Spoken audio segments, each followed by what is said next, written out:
This is The Process Shot.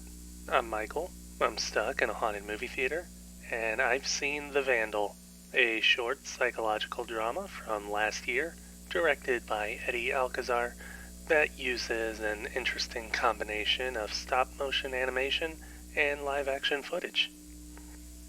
It follows a lobotomy patient named Harold who is recovering at home with the help of his wife, Eva.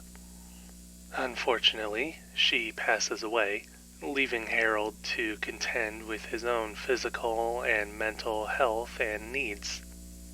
Losing his grip, he finds himself at an art gallery, where he is faced with paintings that seem to call to him with Eva's voice.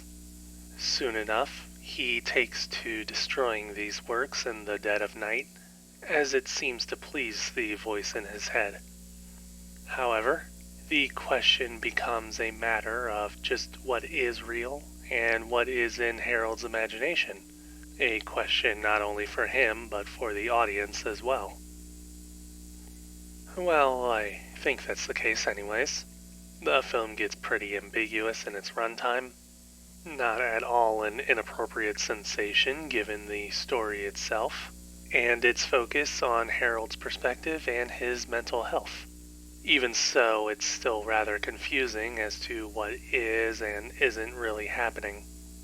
Some bits are more obviously imaginative than others, but with the non-linear nature of the film's structure, hopping back and forth between similar events almost at random, it feels as though it's on the viewer to figure out everything going on. That said, the movie does open and close itself out well, so that's not really anything to worry about. As a whole, the movie tells its story pretty compellingly, mostly through its actual visual presentation. It mimics the aesthetics of a 1940s melodrama, with a black and white color tone that both reflects the era and gives the setting a coldness appropriate for the story. It even goes a bit further as Harold's mind begins to break down, leading to the confusing structure, but also a few more contemporary and anachronistic storytelling elements, from how scenes transition to trading out a classical score in favor of something a bit more abstract.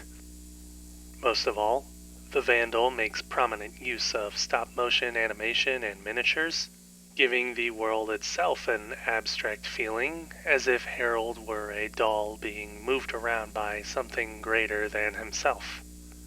That's probably an exaggeration, but it still makes for a surreal experience as it pops into live-action footage and close-ups and comes back out.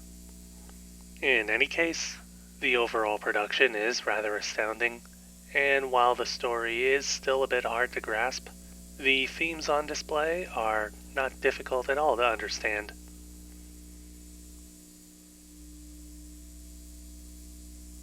The Vandal, Alcazar, 2021. 4 stars. I do recommend watching it. I'd put it up between All Too Well, the short film, and Another Hayride on my list of shorts from last year.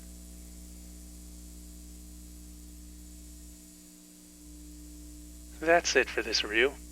If you liked it, leave a like. If you have something to add, leave a comment. I don't have much else to add, honestly. This is one of those shorts that's more of something you have to experience yourself instead of just talking about it. Either that or I'm getting writer's block.